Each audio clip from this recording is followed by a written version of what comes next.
afternoon, and good day wherever you may be joining us from. Welcome to another edition of the Digital Download, which is the longest running weekly weekly business talk show on LinkedIn Live. Now globally syndicated on the IBM Radio Network. I'll get you there, I promise. You know, the problem with that is that I feel like when I'm talking, I don't know if it's coming through at exactly the same time. And then everybody's just like a little different. Oh, you don't even try. It's their only second time, Bertrand. Next time, I promise. There you go. All right.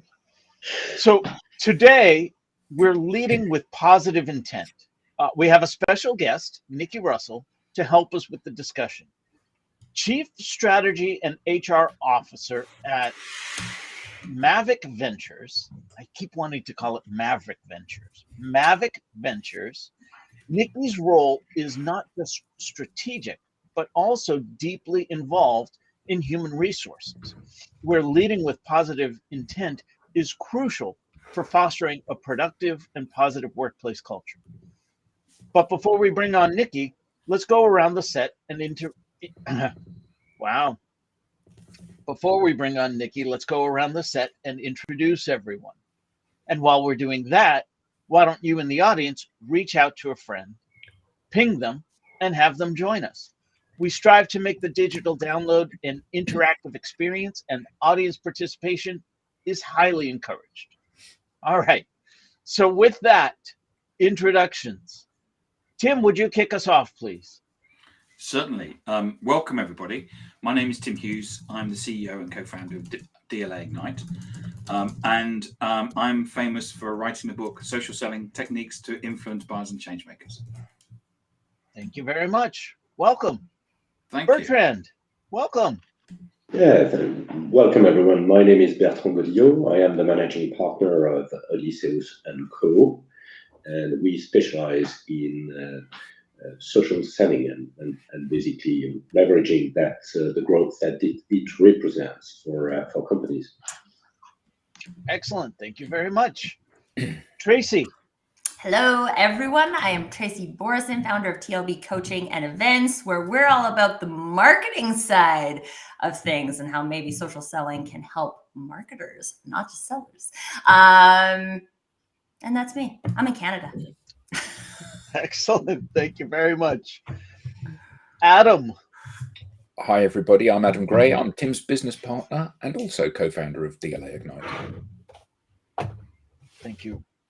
And myself, I am Rob Durant, founder of Flywheel Results, a proud DLA Ignite partner. All right. As I said, this week on the Digital Download, we'll speak with Nicky Russell. With more than 2 decades in the industry, Nicky advocates for positive intent and intentional actions in all professional interactions. Let's bring her on. Nicky, good morning. Hello. And welcome. Welcome, Nicky. Hi, Nicky. Hi, Nicky. Welcome. Nicky, let's start by having you tell us a little bit more about yourself and how you got here. Yeah, thank you so much. Nicky Russell. I am located in beautiful East Tennessee. I've been in talent acquisition for close to 20 years now. And with that, I have had the opportunity to see Rob and this group previously and was super excited just about all the authenticity that you all shared in conversation. And Rob and I connected, and I was asked to come and share a little bit about what positive intent and authentic leadership really means. So I'm excited to be here. Thank you, Rob. Excellent. Thank you very much. So let's start with the foundational question then. What do you mean by leading with positive intent? Great question. So positive intent to me really is believing that individuals inherently have the best intention, right? Their motivations, their motives, their actions are always the best of intentions. So also for me, that includes not just assuming that, but also myself displaying that as well. So being authentic and being myself at all times with other people as well. Is that just seeing the world through rose-colored glasses? No, it's not. I think, to be honest with you, like the journey for me took a while. It's seeing the good, the bad, the ugly, having non-authentic leaders throughout my career, that I was placed in certain situations where I was like, yikes, this person could have done better as a leader. They could have helped me in this way or that way. And I always looked at those people and thought, I want to do better. If I get to that place and I can lead folks, I want to make sure that I'm always positive with them. And I see those folks exactly where they're at in their journey of life. So when I look at life, of course, I'm always trying to stay positive. It doesn't always happen. There are times where, things happen and it gets to the best of you, but it is like trying to see the world in that positive light and see that most people are actually good and genuine. Excellent. I think there's also a difference here, thinking about like positive intent and toxic positivity, because there's, you there's will have fun, Tracy. Do it. We will do this team event and it will be fun for everyone. Leading with positive intent in the way that Nikki outlined it, at least how I interpreted that, is that we believe that everybody has a positive intent, that everybody means to do good. Does that mean that everybody does good? No. Does that mean that we will feel happy all the time? No. But the intention is that we look at the world as if there's good things that can happen here instead of only bad things that can happen here. And I do think that this is a really important perspective to have, not just in the workplace, but in life, because there's a lot of bad stuff that is going to happen. But what if we had the intention of being a team or coming together as a group or something, some kind of positive intent related to that negative event? I think that is where there's so much power from a team perspective, from a belonging perspective, all the good stuff. So, Nikki, you heard a lot of us are interested in social media, this panel in particular. Do you have any tip for nurturing meaningful conversations and building genuine connections through positive intent? Yeah, I think for me, whenever I reach out to people on LinkedIn and connect with them, whether it be somebody that I've met at a conference, somebody that I previously worked with, of course, you have those interactions personal, but sometimes there's folks that you see on LinkedIn that you're like, oh, I really like what they're doing right now in their space, in their role, in their organization, whatever that they're doing.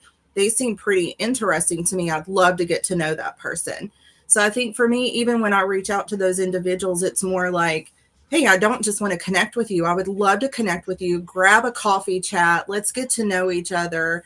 How can I help you in your day-to-day or just your life? And then it's not just about that one-time connection, right? It's not, let's just meet this person one time, see how we can benefit each other, and then we're done. No, it really is taking the time to reach out to that person and just saying, hey, I hope you have a great day. Or, hey, should we have a monthly check-in conversation, just a virtual coffee chat, whether it be 10 minutes, 15 minutes, but really building those relationships to where they're not just surface level. It really is that you deeply care about individuals.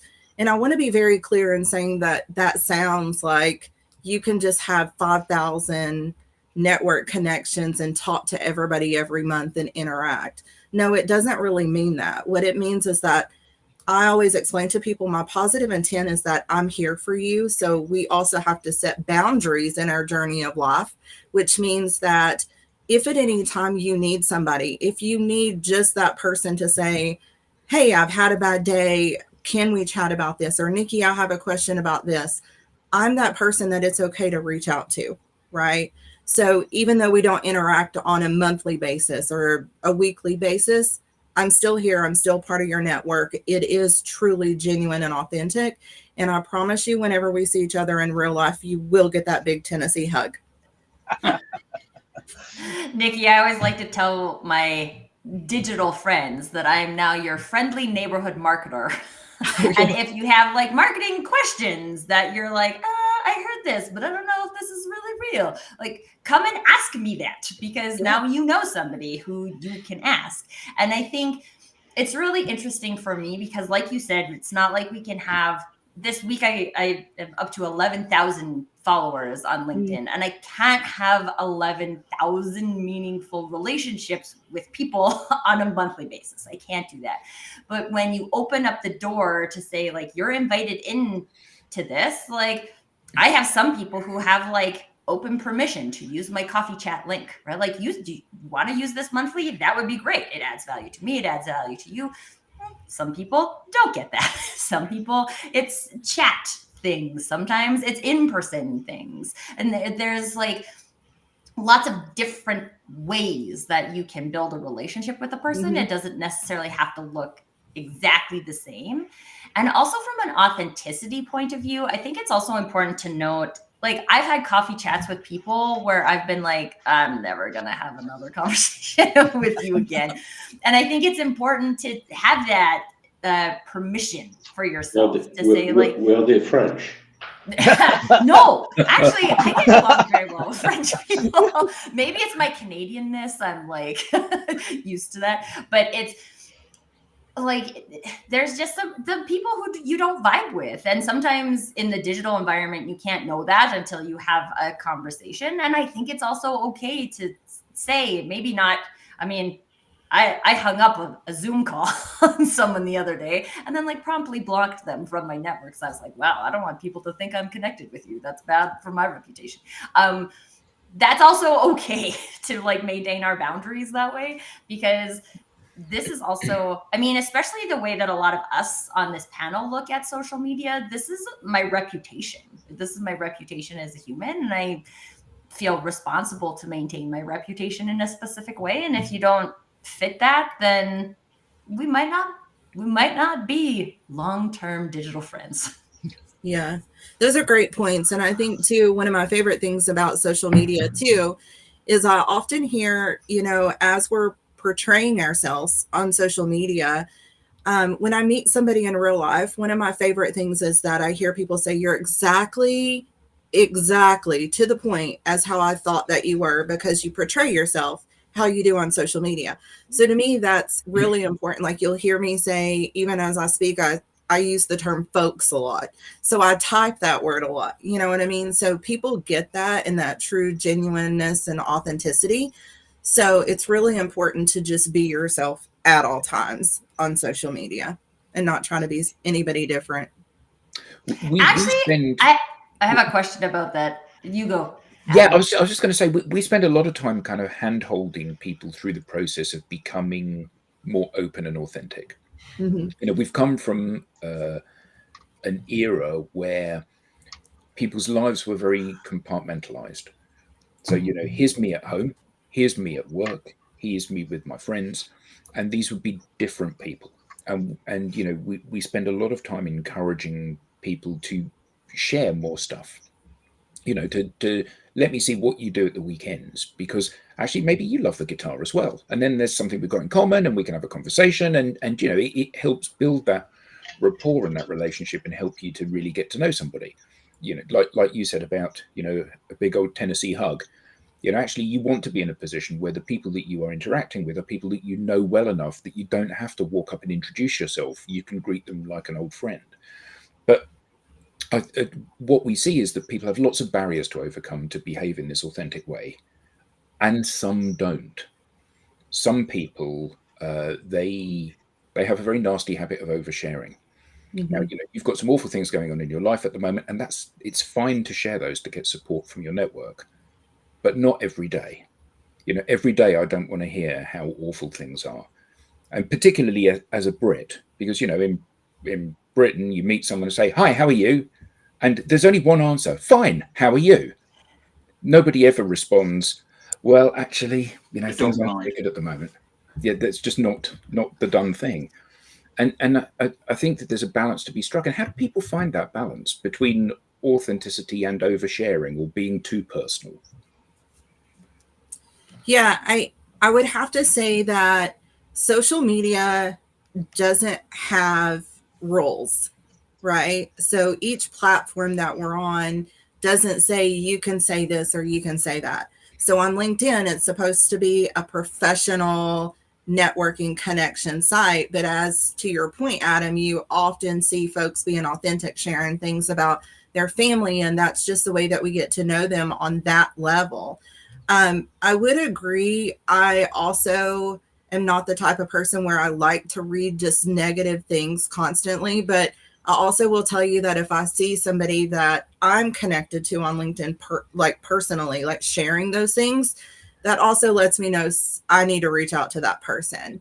And I am also the type of person that I would say, hey, this really isn't the platform to be sharing, day to day, in and out, this is happening, things like that. Because perception, right? It's the perception of how people perceive you.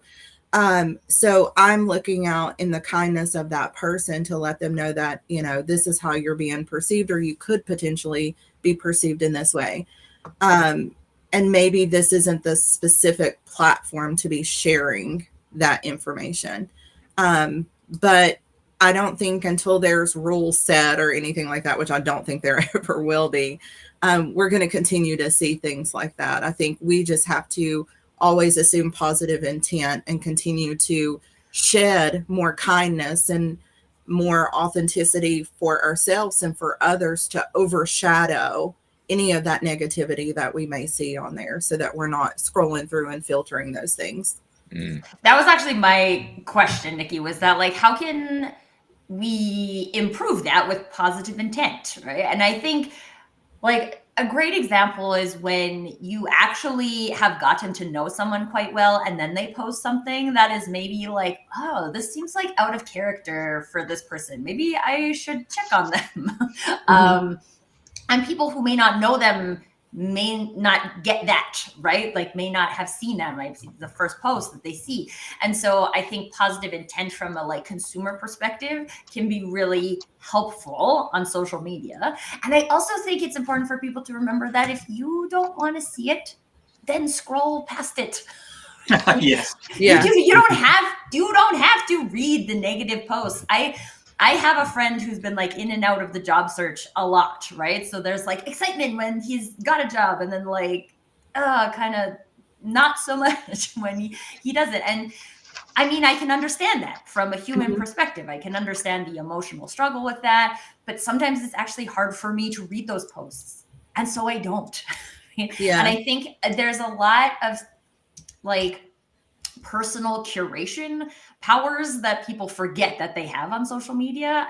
Like if that's making you feel bad, don't read it. If you feel called to check on that person, check on them and don't read their post, right? Like there's ways that we can build our boundaries on social media. I think positive intent is a very important piece of that, right? We don't have to come here and fight. Even if you read something that is anti your opinion, right? Are you the type of person who would come here and fight on social media about this? Oh, no? Okay, great. You don't have to do that. And it doesn't mean that you have to change your perspective or they have to change their perspective.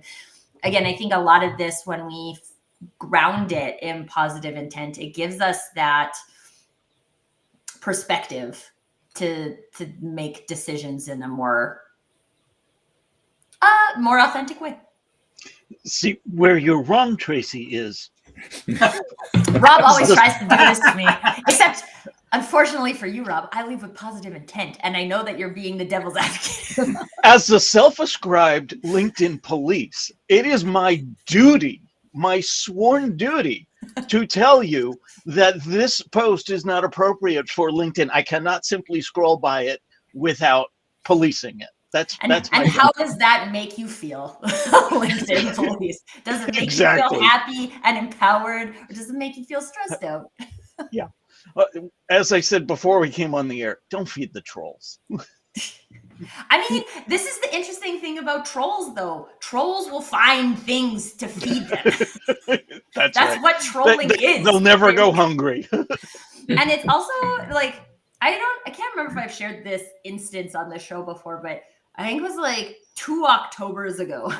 I got trolled super hard on a post that was about belonging. And I was like, this is so weird because this post was supposed to be about like togetherness. And then everybody like took sides. And I even had people who were like checking on me.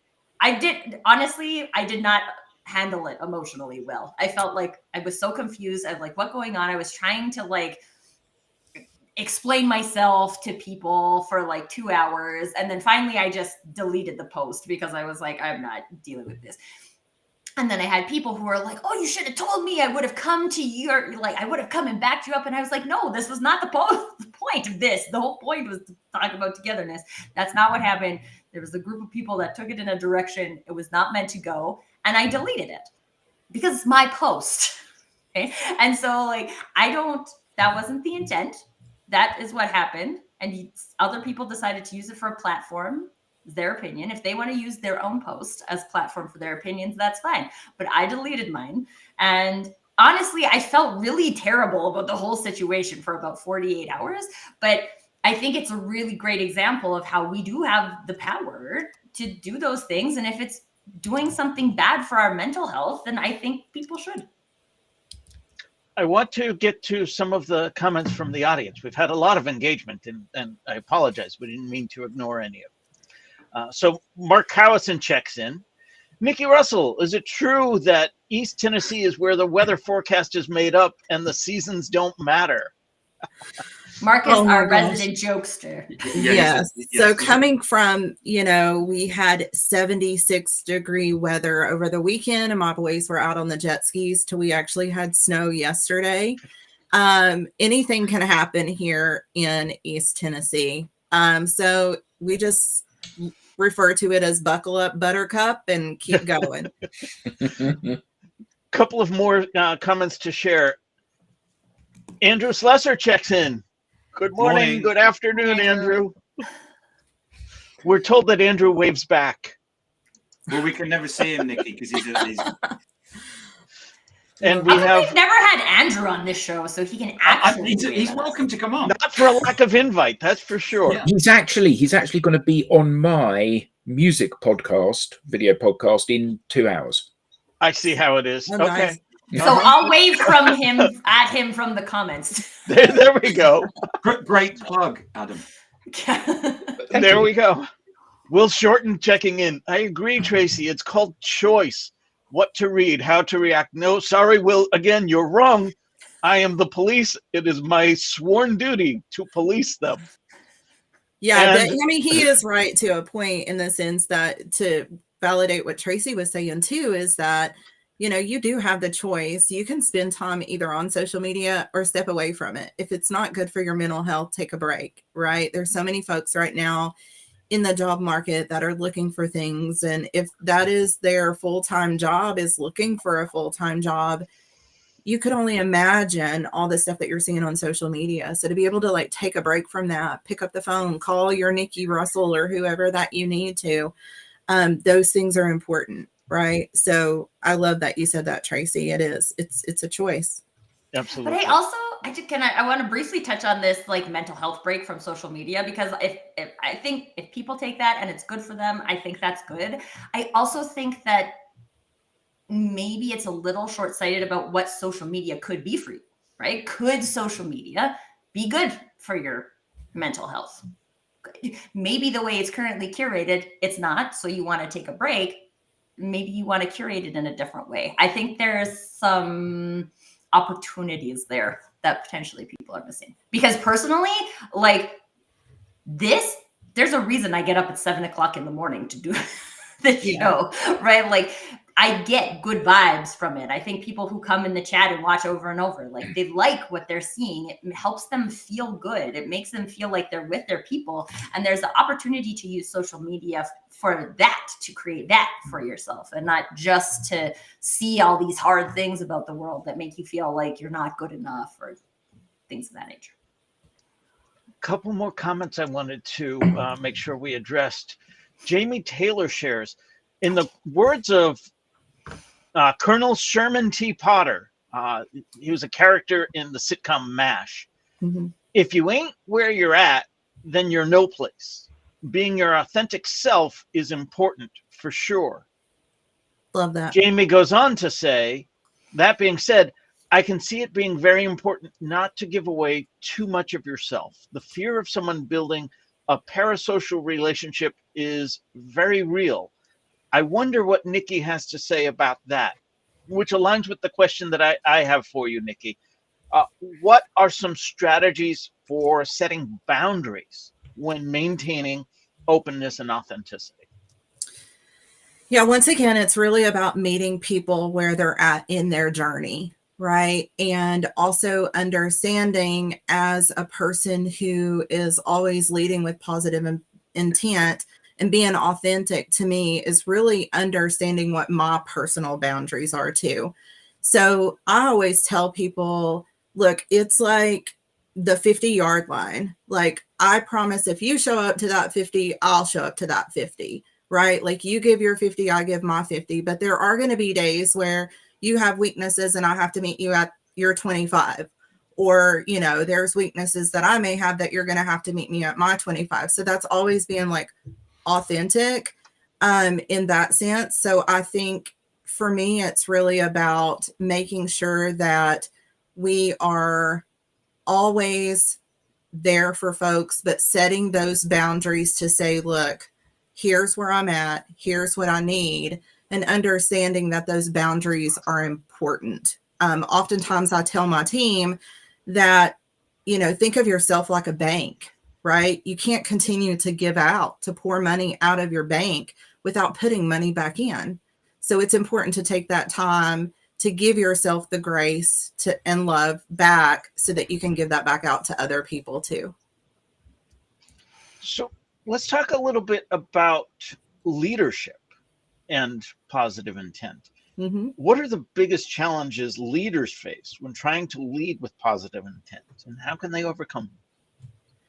So for leadership, it really is, once again, I know I keep saying it's about meeting people in their journey where they're at. And I think it's more than just checking off the boxes of, hey, I have a diversified team, or, you know, I'm having, you know, folks that I'm able to maybe put in certain positions or something like that. But it's like really understanding who the person is, understanding them personally, professionally, getting to know them, letting them know that here's the expectations and responsibilities of the role, understanding their weaknesses so that you can help them be able to become better. But most importantly for me, I think it's always about doing what I say that I'm going to do, right? And always making sure that my actions speak louder than my words.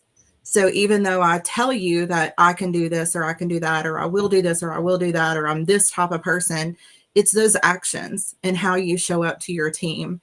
So really meeting them in their journey where they're at, and giving grace along the way in order to understand that, you know, they need maybe more time for innovation, creativity, or whatever that may look like.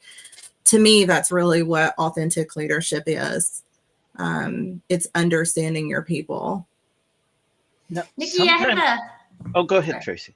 I have a question about the relationship between positive intent and vulnerability. And maybe there's not a relationship, but more like how they interact together. Because I will say in my leadership journey, there were a lot of times I felt like I had to have the answers. And so like if my team is freaking out, I'm not allowed to freak out because I'm supposed to be the one who's holding this together.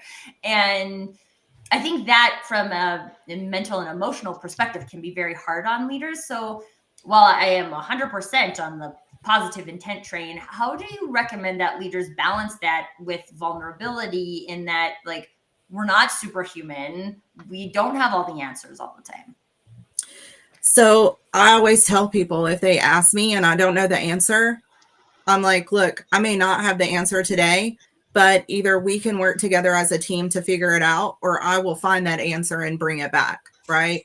But how do because you you're a find leader- like the gumption, I guess, to say that? Because I think that that's really the piece where if people think they're supposed to have the answer, but they don't have the answer, how is this maybe just like giving yourself a little bit of grace and reinforcing the fact I'm not supposed to have all the answers. Yes, I am leading this. Yes, I'm going to lead the charge to find the answer, but that's not a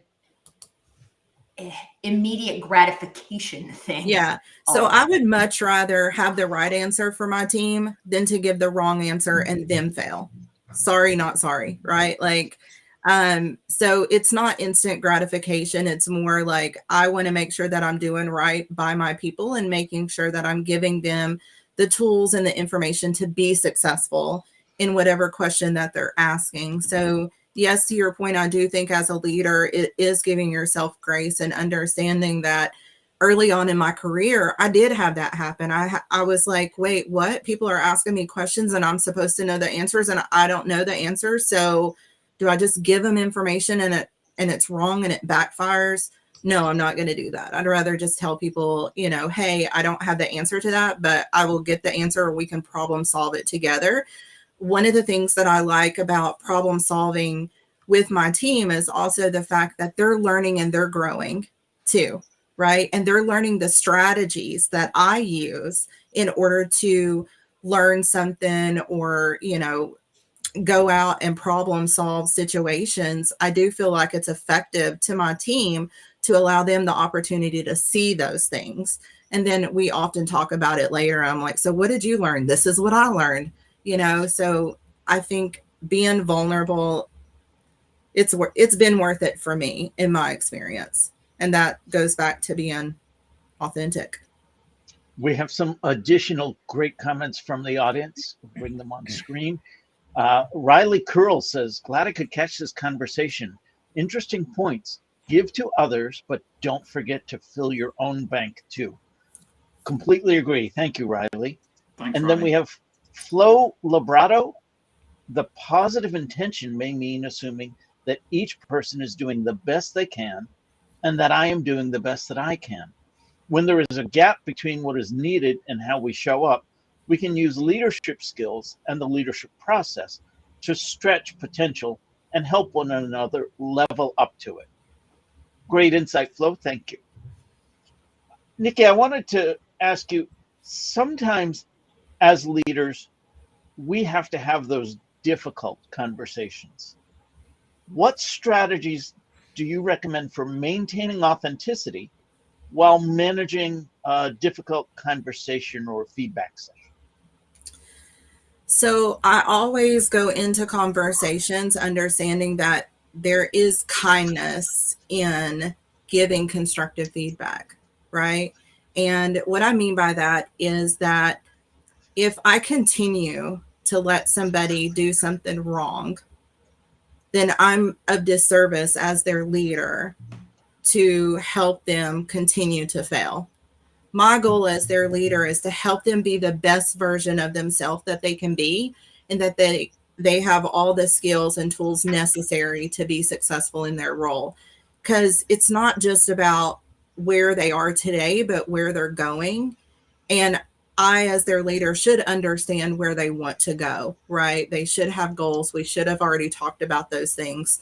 So when things come up that aren't necessarily something that they want to hear, maybe they've failed or done something incorrectly, I come at that with the pure fact of kindness. Like, hey, we need to have a conversation about this because I want to make sure that you are successful in your role. And in order to do so, we're going to have to change these few things in order to make sure that you're at the next level of where you want to be. So let's talk about these things. And then I break it down to, here's the things that we're supposed to do. Here's how you went about to do it. Here's some new ways. Let's talk about those new ways in which there's opportunities for process improvement.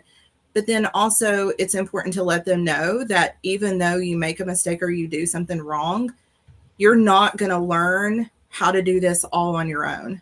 I'm going to make sure as your leader to make sure that you have what you need to learn those new tools or whatever it is that is the situation, right? So I make myself available. I pair them up with somebody else maybe that may know the answers or have the results that they need. But I do think it's important to make sure that you are giving that feedback to folks. And it's important that you do act quickly so you don't give them time to continue to do things wrong. Because as we all know, things can turn into a habit. So I'm always the type of person, I jump in quickly and I try to help folks immediately, and then let them know that, I'm on this journey with you. It's not you by yourself. So I feel blessed in the sense that I learned that pretty quickly in leadership, just because once again, it goes back to I had leaders that didn't do that to me. Like I felt berated. I felt that, hey, you did something wrong. And I remember like ending that conversation going, oh my gosh, I'm just like the worst person in the world, right? And nobody gave me the tools to help me become better. It was just like, you did this wrong. So I learned early on that I didn't want to be like that to other people. So it was important to me to change my style when I became a leader. And that's how I try to help my folks now. So whether it's in a leadership role or just in general, sometimes positive intent can be misconstrued. Can you give examples of where you've experienced that, and more importantly, how you've handled that? Yeah, I think it's more along the lines of when I have had somebody who has been like, oh, this situation has happened. And for me, I'm always going into it thinking, well, they didn't mean for it to happen this way. And then there's been situations where it's like, but wait, did they really mean like, and then I'm like, wait, how did this happen? Right. So I think for me specifically, situations have happened when I try to think about the positive intent of each person, but then I realized that, wait, they were slacking on their role. They weren't fulfilling their duties. Right. And then people have showed up differently. Right. In the sense of, they weren't meeting me at the 50-yard line. They weren't even meeting me at the 25-yard line. They weren't giving me any effort. So when situations like that happen, for me, I've always had to like dig in a little bit deeper to understand why, what's the situation, what's happened, why are they not given any effort? And then try to, move on from there. But most of the time for me, when I try to give positive intent and it's come off the wrong way, it's usually more of they're not showing up and they're just like, why are you trying to ask so many questions and trying to problem solve my situation? And I'm just trying to understand where they're at in that moment. But there have been those times that those things have happened. I've had experiences where people tell me I'm micromanaging when I think I'm just trying to help. And I also think that it's, again, when we think about positive intent, it also comes back to giving ourselves grace for that. Like, okay, wow, I have no intention of micromanaging you. I was trying to help. So let's talk about what could it look like for me to actually help, because this isn't, I don't have to quote unquote help this way. I want to be helpful, but if that's not being helpful, then I don't have to do that. And I think, again, that is I'm not a huge fan of the word psychological safety, because I think there's more to it than just like being psychologically safe. But like if somebody has the comfort level to respond in that way, then I think that it doesn't mean that positive intent might not be misconstrued, but it means that you have the tools to have conversations and to move forward in a team conversation about, okay, fair. This is what I was trying to do. This was misconstrued. That's our facts. Maybe there's not even I'm Canadian, so I'm prone to apologize for things, but like, I don't even think that's necessarily an apology thing. Like, this is what I meant. This is how it felt. Okay, let's not do that again. Let's do something different.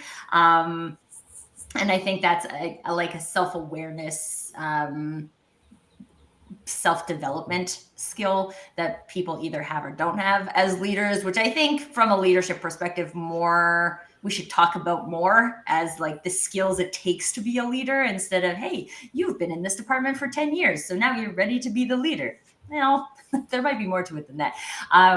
But I think that ability to have that back and forth is where things will be misconstrued, right? Yeah. Like, people are different. We have different filters. We have different experiences. So there's no way to completely eliminate people interpreting things in different ways. There is a way to empower the conversation that comes out of a misinterpretation. So how can we also do that on the backside?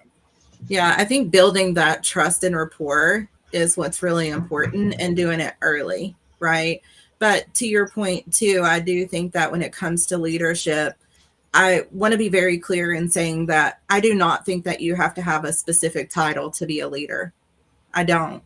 I think before I even moved into a leadership role, I still was already trying to exhibit those leadership qualities to help other people, because that's just who I am as a person. I'm very genuine and authentic, and I just want everybody to be better today than they were yesterday. So I want to make sure that I say that, because I think it's important for those that aren't just in a leadership role or that have that title to understand that they can still be a leader, and they can still, have positive intent with other people to, make the world a better place and make their organization better as well, and create a better culture. So along those lines, what advice do you have for emerging leaders who want to adopt positive intent as a core part of their leadership style? Yeah, my best advice would be to find you a mentor, listen to podcasts of leadership. There's some great resources out there, some great books. I can recommend a few of those. And really just making sure that, you're showing up every day. You're showing up exactly how, if you want to be a leader and you want to put yourself out there, as I mentioned earlier, you don't have to have that title, right? You can still be a leader. So some of the best leaders have come out of organizations where they haven't had a title, but folks have seen that they've been exhibiting those leadership qualities, right? So I would say, if that's something that you want, that you talk to somebody in your organization, and see how those conversations can get started. But definitely find a mentor, or I'm happy for you to reach out to me. Just connect with me on LinkedIn. Happy to have a conversation too, to help. I was going to say, LinkedIn is a great place to find mentors. Yes, it is. We've got some comments to share. We've got Will Shorten saying, quite right, Nicky Russell, so much around leadership comes down to attitude and mindset. And Andrew Slesser comments, a leadership role, mentorship, or just someone that cares for the role they are in, creating a positive work environment where mistakes are not punished, fresh ideas are encouraged, and laughter is required. This allows everyone not only to relax in the workspace, it allows people to not to take work issues home.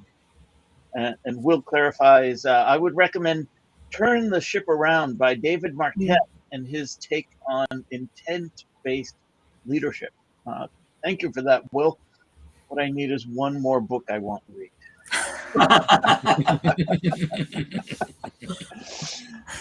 So, Nicky, I want to turn to your industry for a moment. How can leading with positive intent help in attracting and retaining top talent? So it goes back to, having that culture inside of your organization. Once again, it isn't just saying something, it's really your actions. So I think that even starts from the very beginning, when people are looking inside of an organization, or at least I know if I was looking at a new organization, I would be all over LinkedIn, their social media outlets, checking out to see how their leaders show up. Is that a leader that I would want to work for? So for me specifically, once again, it goes back to making sure that my LinkedIn matches exactly who I am, that my Facebook, that my Twitter, my Instagram, all that is a true reflection of Nicky Russell at all times. So it's not just, me being one way in my professional life and being somebody different in my personal life. Nicky Russell is Nicky Russell at all times. So whether you see me in this setting or you see me at work or in, a Chick-fil-A drive-through, I'm still going to be the same, right? So I think it's important for, any organization or anybody looking to go into an organization to really check out those individuals and the leadership to make sure that, that's something that you can buy into. What can be read into a lack of a social presence in that regard? Can anything be read into it? Are you talking about personal or organizational? Well, either. As you say, if you're looking to join an organization, look at the social media for that organization and the people in it. What about those that are relatively inactive?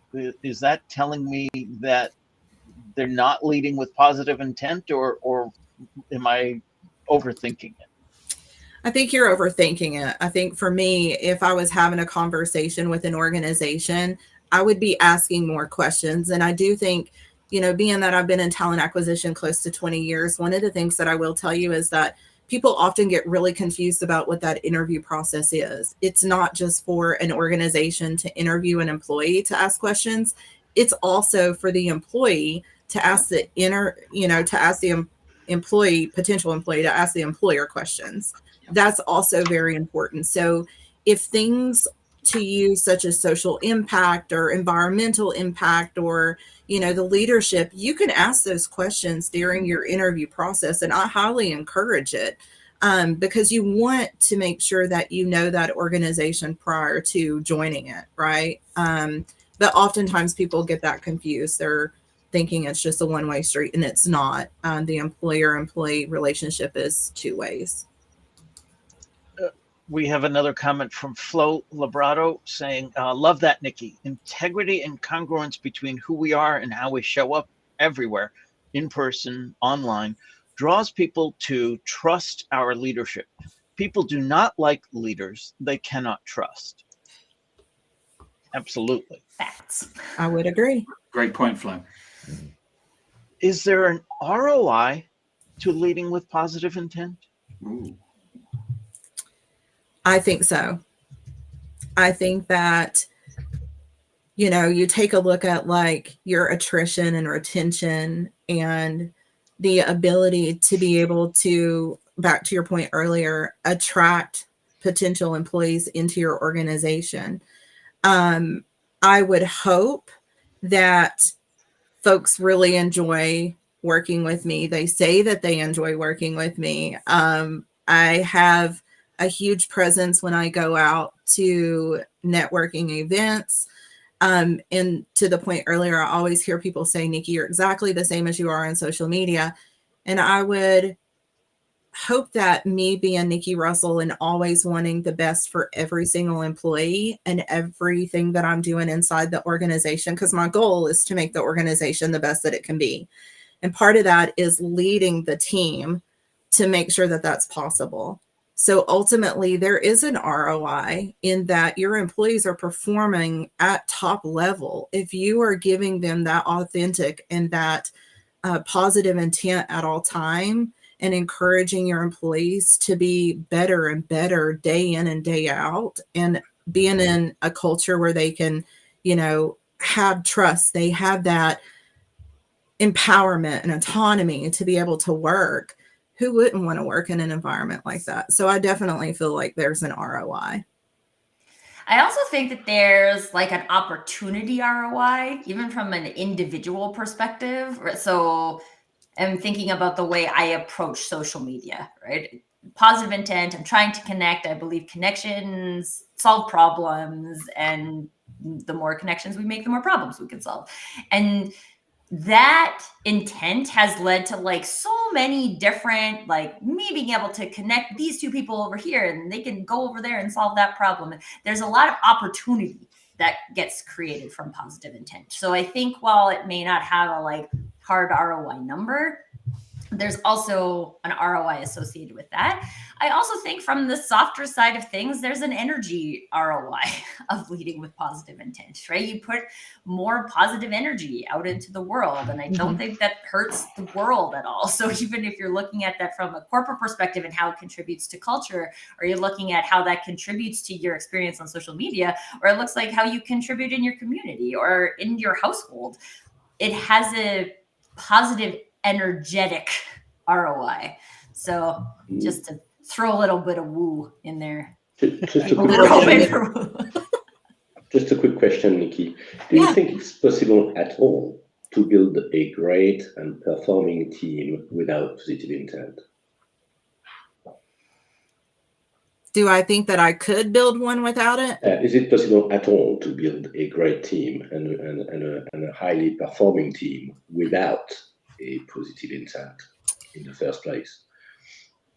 I think that have you seen such teams, by the way? I mean, I think we've all seen teams that are not being led with positive intent, or even the team itself doesn't have positive intent. But once again, it comes back to that leadership. The leader always sets the expectations, right, of what they're looking for.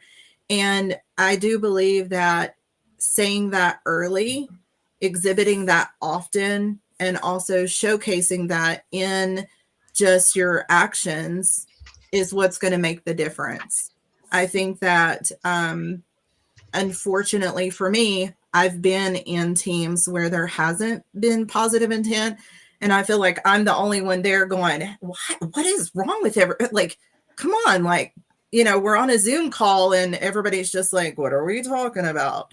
And I'm like, hey, how was your day? What did you do on the weekend? Like, you know, and it can set the tone for something different. And that's where I think that it is important that, once again, going back to, if you do not have a title, you can still be a leader. Mm-hmm. And even that one person can make a difference, because I've seen it happen. Great, thanks. Great. Bertrand, I'm thinking of, here's another book for you, Rob, The Wisdom of Teams. Yeah. By Doug Smith. It's interesting because I think in a lot of these things, people are using different language. Like in that book, they don't specifically use the language positive intent, but when you read it, you're like, okay, well, this is like all of the things that go into positive intent that they're talking about in this book. And I remember reading it and thinking like, yeah, I think about leadership a lot of times from a sports team perspective, right? And what does a coach do that turns a team into a high performing team versus a team that just shows up to play? And it doesn't mean you don't have skills. It doesn't mean you don't have communication, but high performing team looks different. And I like to make bold statements. So Bertrand, I would say that no, you can't have a really high performing team unless you have at least someone on that team who is bringing the positive intent. Does everybody have to bring it all the time? No. And I don't think that that's possible, but I think you have to have someone that is playing that part. I'm so glad we share the same views. Rob, On that note, Nikki, this has been great. Thank you so thanks, much. Nikki. Thank you. How You're can welcome. people get in touch with you? Yeah, so you can find me on LinkedIn. I know we talked a lot about LinkedIn, so you can find me there just at linkedin.com/Nikki Russell MBA. So feel free to connect with me there. Always open for a virtual coffee chat anytime. So Excellent. Thank you so much. thank you. We now have a newsletter. Don't miss an episode. Get show highlights, behind the show insights, and reminders of upcoming episodes. You can scan the QR code on screen or visit us at digitaldownload.live/newsletter. On behalf of myself and the panelists, to our guest Nikki, to our audience, thank you very much for being an active part of today's show, and we will see you all next time. Goodbye. Thanks, everyone. Thanks, everybody. Bye. Thanks, Nikki.